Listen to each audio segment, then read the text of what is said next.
Have you ever had the opportunity to listen to loons? It is one of the most favorite sounds that I've ever heard in nature. And I just love loons so much that I created a loon-themed greeting card. And today I'm going to show you how to put this box card together. So let's get going. Okay, here we go. I've got all of my pieces set out here, and I'm just gonna leave this guy here for a reference. And this folds up to fit into a 5x7 envelope. And this has got a mama loon and a baby loon. I used to spend a couple of weeks in the summer in northern Wisconsin fishing, and there were loons everywhere. And I did get to witness a baby loon hanging on, sitting on, like back here is where they sit on their mom. And I tried to find a picture of it for you to show you, but I could not find one. But it's just, nature's so cool. Okay, so let's start with our back piece here. I cut mine out of blue. You've got score lines here that we're going to fold on, and then you've got some little lines here, and that's to help you place the trees. Now, here's the thing. You'll notice with this one, it does not quite lay completely flat either direction, and that's because I folded the score lines the opposite direction. And that's going to make such a difference. So I think that's probably why this isn't going to fold well, is just because the way those are. So the other option you could do is forget about these score lines and put those second ones on where you want them, and then just fold this the other direction. But I'm going to show you the way that it was intended to go. So what I like to do is take my score lines and just fold them the way they're supposed to go first. And actually that one even looks like it went in the wrong place. And then now we'll go ahead and try to use the bone folder. And I'm just going to get that pulled in a little bit further. I've got my bone folder here, and I'm going to use that bone folder. I'm going to line up that bottom. I'm going to use that to help me get that score line in just the right place where it's supposed to be. And this is just helping me burnish those score lines since we're going the opposite direction. Sometimes they need a little bit of extra help. And I'm just lining up this bottom edge and then folding out from there. So that's why you can see that one's pretty darn on the line there. So hopefully this will work better than my first attempt. And then same thing here, we're just gonna burnish those score lines down, and I'm just making sure they're nice and flush across the bottom of the card.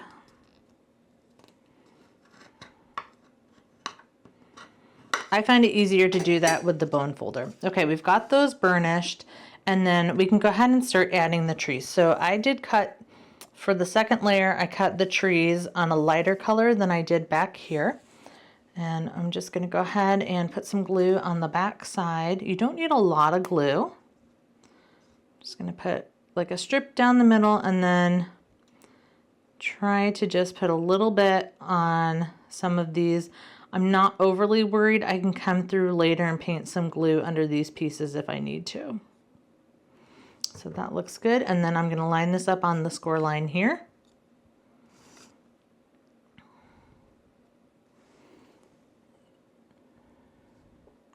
And that trunk of the tree should go all the way across that score line. And then just go ahead and lay that down flat. And the other thing is you want to make sure that your edge here is within those score lines. So that's why I do the score lines first. And then I like to just bring in my weeding tool and pick up, got a little too much glue here, so I'll just use this to pick some of that glue out of there.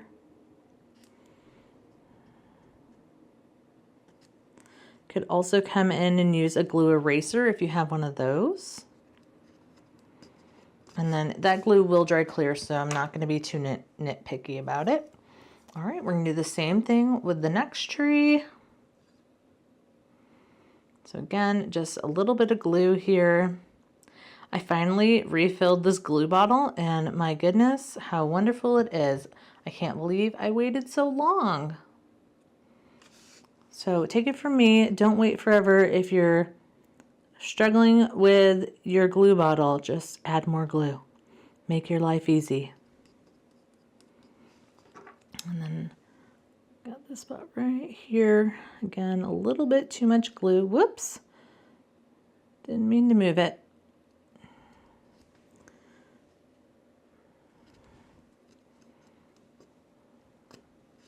Okay, and then our last dark colored tree here, flip that over, same thing. And I like to do just a line of glue up the center and then a little bit kind of on some of these edges.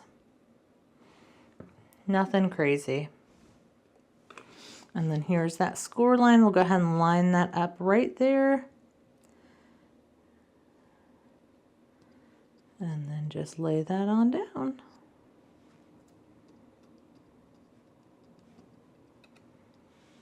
Okay, so we've got that on there, and I'm going to wait for that glue to dry a little bit, and then we can come in and do some more fixing. But I'm going to go ahead and flip this over. You've got this piece here that can go on the back, and this is where you've got room to write your personal message. You just want to center that on there, and you could do this if you wanted to do as a print and cut, and or just write it by hand or stamp, whatever you want to do. There's plenty of room here to write your message. And then just centering this.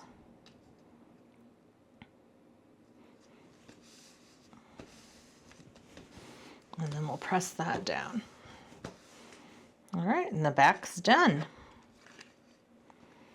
Okay, so I'm just going to set that aside, and then I'm going to start doing some other layering. So you've got 3 pieces for each of the loons. So I'm going to go ahead and grab this white one as the center layer on here. And loons have red eyes, which is kind of interesting. I don't know of really any other animal or bird that has red eyes. If you know of some, put it in the comments. I'm curious. I haven't looked it up or anything, but I definitely don't know of any others that have red eyes. So I'm just getting that, making sure everything's nice and even, and that looks good. And then we can come in with our top layer, which is the black. So the cool thing is, you'll notice the baby loon doesn't have near as many spots. And just like with most species, they kind of grow their spots as they get older. Eagles are the same way. They won't have their kind of bald head until they're a little bit older. So juvenile eagles won't have that. And baby loons don't have quite all the spots until they get older. So I tried to be true to nature here by making sure my baby doesn't have all the same spots.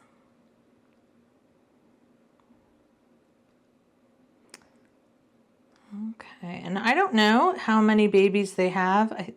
It's been a few years since I've seen them, but the one that I saw had like 2 or 3 babies with her. Wish I had that picture to show you. It is just the sweetest little thing.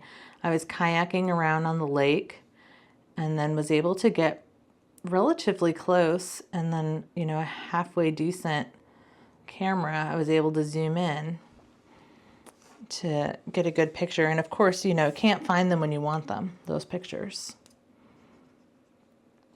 I didn't look very hard, but you know. Okay, we're going to do the same thing with the smaller one here. Just going to layer this up. So red goes on the bottom, white's the next layer, that does all of your spots, and then we'll put black on top. So this red is just to fill in the eye.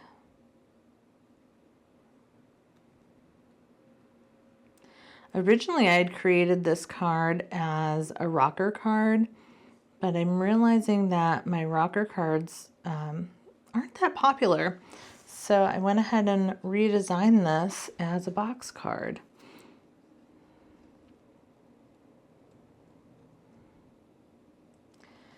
All right, didn't put a ton of glue on there, and then we can paint more glue on there if we need to. So again, I'm just gonna line up I like to start right at the beak and line up that part first. Because you'll notice, you know, the black layer doesn't cover all the way. So if you just line up the head and the beak first, everything else should just fall into place. Okay, so there's our two loonies. And then we can go ahead and finish the front layers. So you've got two layers here. The top layer has cutouts and then the next layer doesn't. So I tried doing like light on dark or dark on light, and I decided that I like the little kind of ripples to be a darker color instead of a lighter color, but maybe you would like to do it the other way. Just get a little bit here. And then we're just going to line these up so they'll be flush on the edges. So again, you might want to just start by getting the outlines of the loons lined up. You can also just stand it up. These will be the same.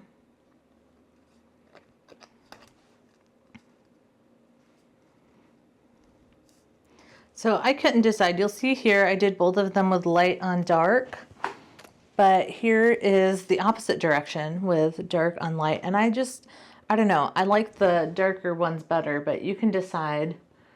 Tell me which one you think looks better.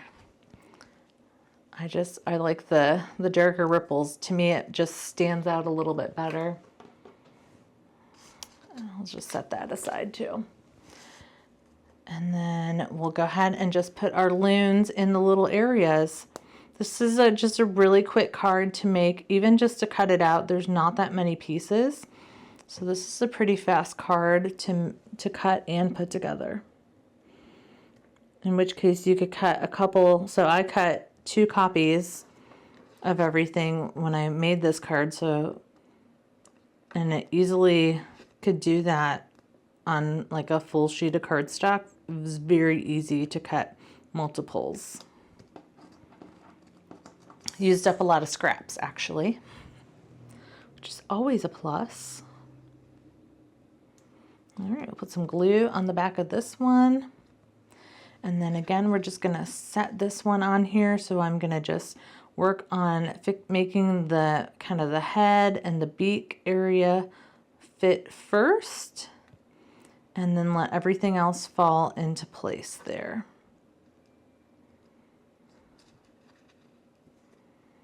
Might have to do some tiny adjusting. Okay. And that is your front layer. And then our middle layer is kind of our rocky shoreline. And then we've got some trees to put on top of it. Now you'll notice this time I did not give you brown pieces for the tree trunks. I just went ahead and left everything green. And you really only see the one tree trunk. So I just decided let's take one step out by doing it this way. So here I'm just going to focus on lining this area up right here, and if you get that lined up, everything else should line up just fine. I'm just lining up those branches.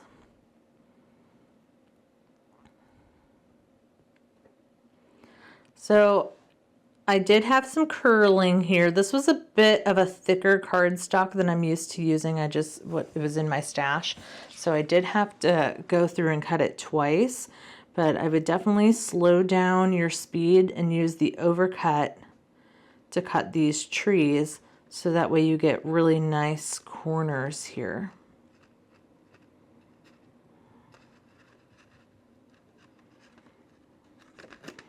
Okay, that one looks good. We'll do the same thing here.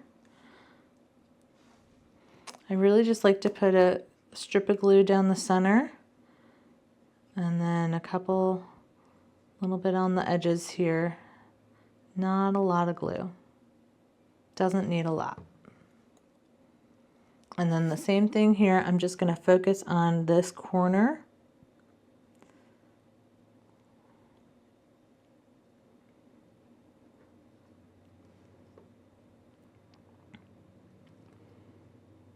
And then when you've got that lined up, you can go ahead and press everything down. Okay, move just a little bit. Okay, there we go.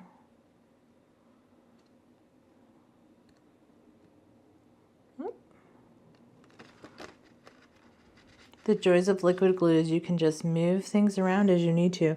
Boy, this one did not want to line up like I wanted it to. There we go. Okay.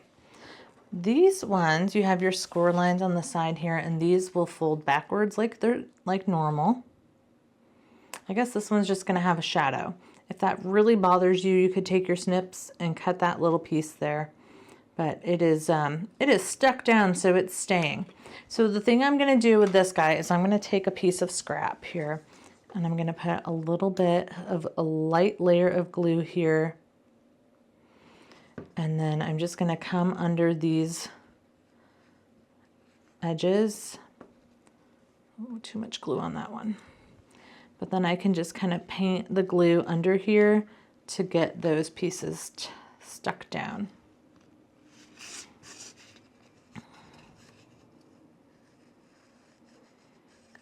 And that's why I said I wasn't really worried about getting glue on the edges, because I knew I could come in here after kind of everything stuck down and then worry about getting those edges, if you're even worried about it. Sometimes it looks nice. You could roll those edges in and just put glue straight down the center, and just to give a little more definition, you could do that too.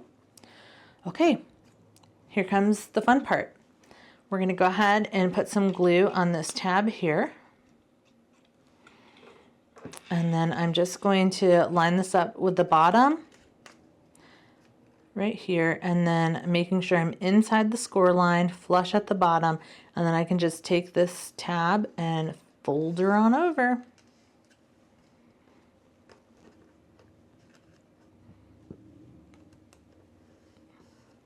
And give that a good press.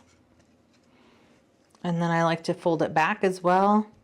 This one, it's a little bit up in the air. Just want to try to fix that a little bit.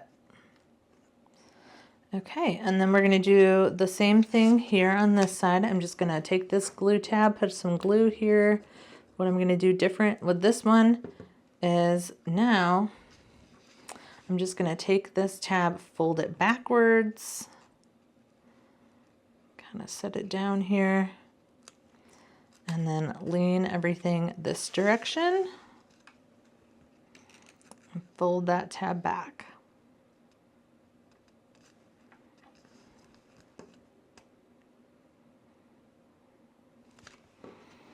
And then you can fold this way. See what I mean? It just doesn't want to lay quite flat. So if I do it this direction, I'm going to try, oops. I'm going to just take a tiny little snip off of this side here of the glue tab. It's just the glue tab, so it's not a big deal. And see if that doesn't. So when I looked at all my measurements, everything is perfect like it's supposed to be. So I'm not quite sure why this guy doesn't want to lay flat. That seems to help. Okay, and then all we have left to do is put the front on. So we've got these two tabs here. Just going to put some glue on these guys. And then we can go ahead and bring this piece in, and you just want to make sure that they're getting lined up. right on the edge here and then flush. You could certainly lay this down if that's easier for you. And just fold that side in. And then just wiggle everything down so that it sits nicely. Oop, come on. That side moved. Oop, this one wasn't set. Okay, we got this side on. All right, what is happening here? Lay flat, friend.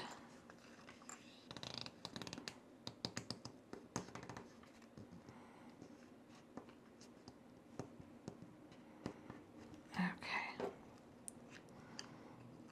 Lay down. Get that flush at the bottom. Okay, and just give that a good press. And then we can go ahead and just test it the other direction, make sure everything looks good. And there we go. There is your beautiful box card. And it can stand up here to stand up on display. And like I said, it'll fit in that 5x7 envelope. Well, what do you think? Look how cute that is. I definitely need to spend a little bit more time fixing that layering, but it's handmade. So, you know, it looks so cute and then folds flat to fit in your 5x7 envelope. Plenty of room on the back to write your message. So let me know what you think. Make sure that you like and subscribe here so that way you don't miss out on any more projects. And I'll see you in the next one. Bye for now.